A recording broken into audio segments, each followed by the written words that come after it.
Bonsoir, ce soir dans Thalassa, je vous emmène pour un tour du monde à la découverte de femmes et d'hommes vivant au rythme des océans. Nous commencerons par la Tasmanie, au sud de l'Australie, où fait escale Sacha. On y fabrique des bateaux taillés dans le bois d'un arbre magique. Construire un bateau, c'est comme donner la vie. Ensuite, direction la Californie, sur la côte pacifique des États-Unis pour un week-end à Los Angeles, une mégalopole très cosmopolite. Puis nous partirons à la rencontre d'un passionné qui n'avait qu'un rêve, prendre la mer à tout prix. Enfin, nous rejoindrons Christelle, à Madagascar, pour un périple qui sent bon la vanille. En plein soleil. Quant à moi, je vous emmène à Marseille, une ville captivante et bouillonnante de vie, largement tournée vers la mer. Une ville du Sud, insolente, à l'image des falaises blanches et rugueuses qui plongent dans la Méditerranée. Le cœur de la cité phocéenne, ancré dans ce décor minéral, bat depuis toujours autour du Vieux-Port. Une rade qui, au fil des siècles, a ouvert les bras aux voyageurs et aux cultures du monde.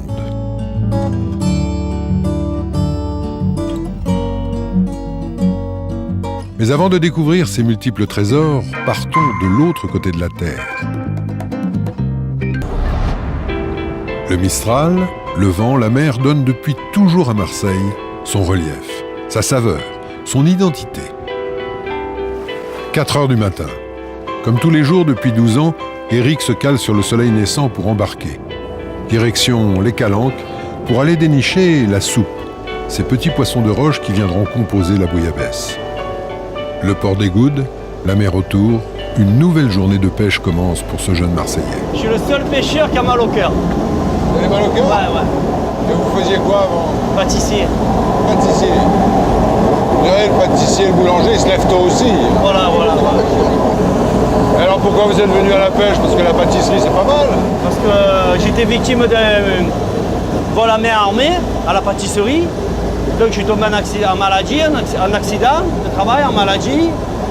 Après, sans emploi, parce que j'ai pas repris. Et j'allais à la mer tous les jours, la chasse aux marines. Je revendais le poisson qu'on n'a pas le droit. J'avais une collègue gendarme qui m'a dit oh, mets-toi à ton compte, si c'est ta passion, achète un bateau. Et ce que j'ai fait, monsieur il a vendu son bateau, j'ai acheté le bateau. Il m'a montré, parce que je ne comprenais rien. Et ça fait 12 ans. Alors comment ça s'est passé l'apprentissage il y a 12 ans ? Franchement, j'ai vite appris.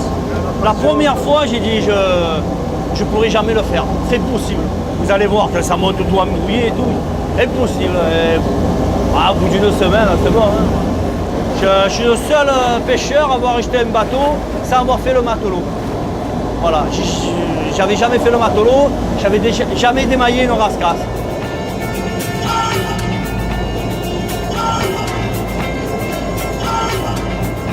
Ah, c'est dur, c'est là, Eric.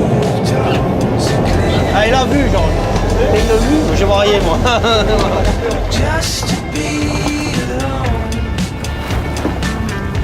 Tu la prends ?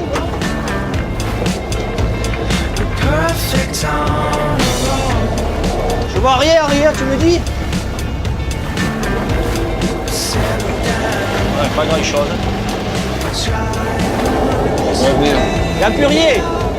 Ah, ça y est. Oh. C'est le poisson lune. Ah, ça vaut rien. C'est bidon.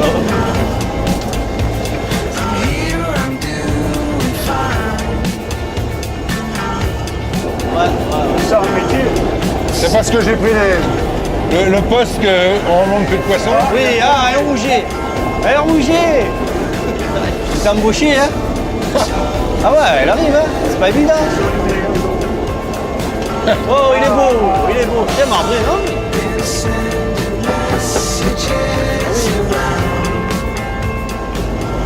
Aïe. Oh, elle a fait... pourquoi le choix du poisson de roche?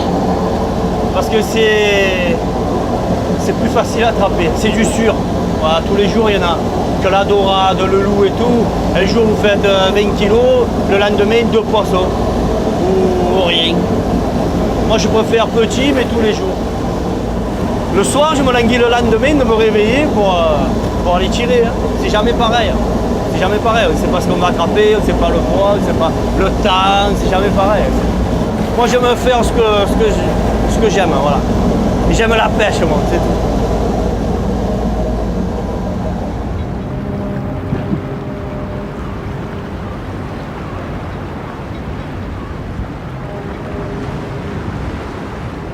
Nous allons abandonner l'accent du Sud pour partir en Californie. Retour au-dessus de Marseille. Quand l'été est là et brûle les environs de la cité phocéenne, les Marseillais ont pris l'habitude de voir voler au-dessus de leur tête de drôles d'oiseaux jaunes et rouges.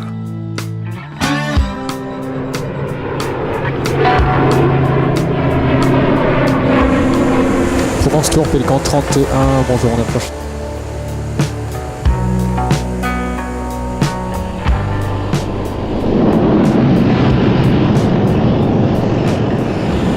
Donc là, vous êtes aux commandes d'un bateau maintenant. Voilà, ça devient un bateau là.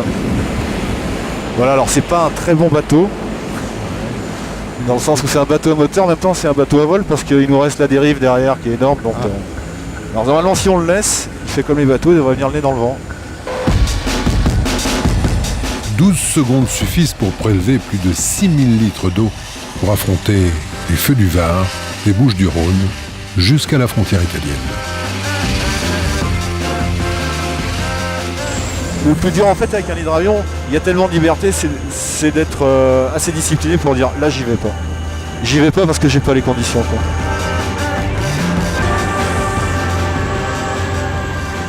Et pour vous, c'est quoi le moment le plus palpitant, ce qui vous fait une émotion plus forte que les autres quoi?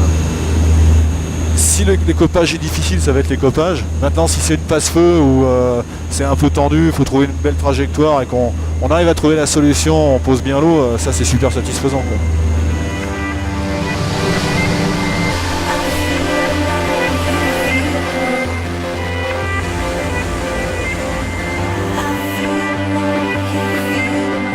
C'est génial, génial vraiment. Moi.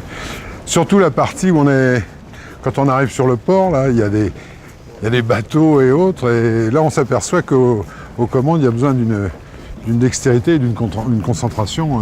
Ah oui, faut être dedans, quoi. Faut être concentré parce que bon, c'est pas si large que ça.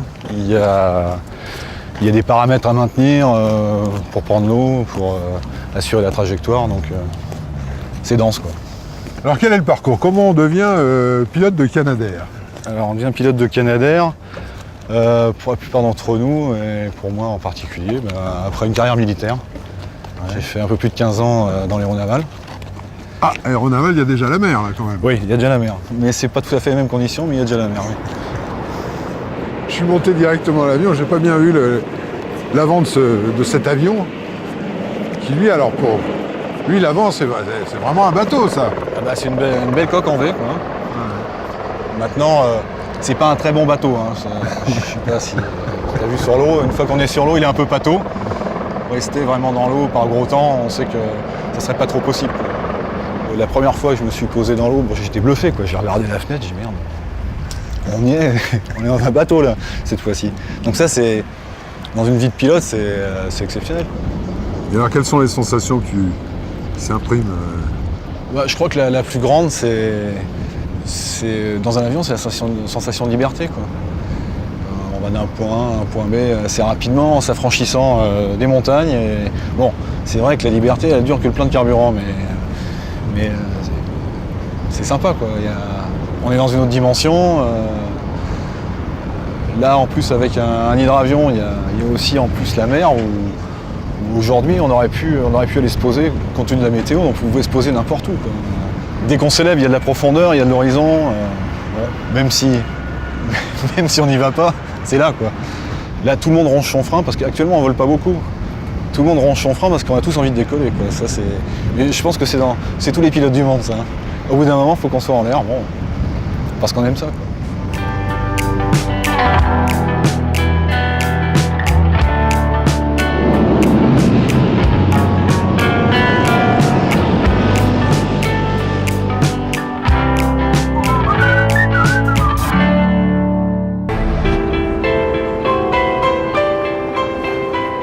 Autre belle histoire, celle de Jeanne.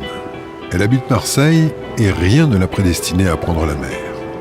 Pourtant, c'est là qu'elle m'a donné rendez-vous. C'est quand même une baie extraordinaire. Extraordinaire.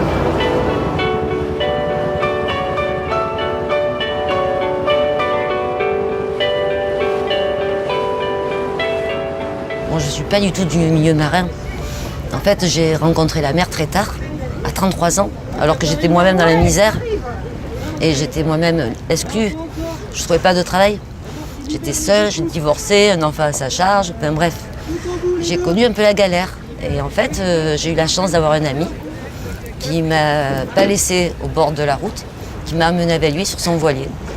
Et j'ai découvert la mer comme ça. Voilà. J'ai traversé la Méditerranée pour la première fois. J'ai pris l'harmonica pour respirer et inspirer, pour pas vomir, les premières heures.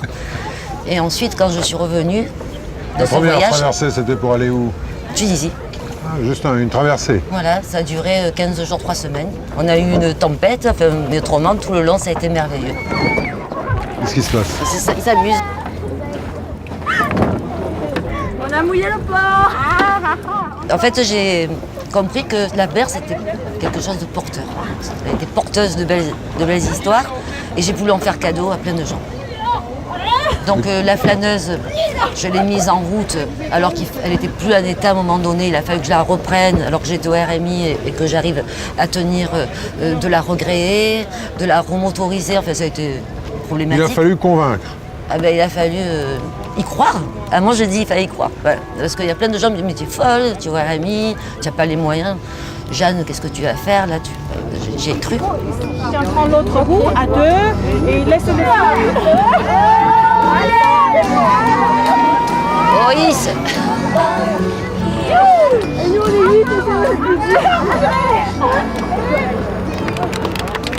C'est une leçon de vie, la mer. C'est ton cas? Moi, je sais que j'en ai pris plein les yeux, plein le cœur. Il y a des enfants qui n'ont jamais vu la mer, qui sont montés sur le bateau et qui étaient impressionnés. Et pourtant, ils habitent dans les quartiers nord. Et la mer, elle se voit des quartiers nord. Mais ils ne sont jamais venus au bord. Ils ne sont jamais venus dans l'eau.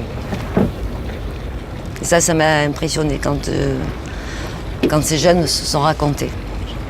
Dans leur émotion, lorsqu'ils étaient sur le bateau. Je ne voulais pas l'imaginer parce que moi, j'ai toujours été vers la mer. Quand j'étais petite, j'allais me baigner, je vous disais, sur le Prado. Il y avait du sable, il y avait l'Uvonne qui arrivait, les égouts. Marseille était sale, Marseille est industrielle. Quand on la connaît, quand on a vécu, c'est une ville dure aussi. Mais il y a la mer, il y a le soleil. Il y a 33 km de côte, Georges. Des quartiers nord au quartier sud. Et pourtant, il y a les enfants qui n'ont jamais vu la mer. Cette ville abrite encore de très belles histoires de femmes et d'hommes que la mer a rapprochés. C'est peut-être pour cela qu'après 2500 ans d'histoire, cette cité est encore si vivante. Je reviendrai à Marseille. La semaine prochaine, nous repartirons pour de nouvelles rencontres, tout autour de la planète. Vous me voyez? Vous me voyez pas? Vous voyez? D'ici là, vous pouvez retrouver toute l'équipe Thalassa sur le site de notre émission. Alors, à bientôt et bon vent!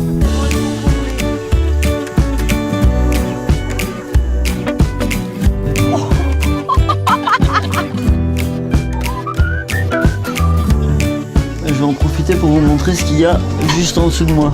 De la rascasse, du requin, de la raie, il y a même du surimi.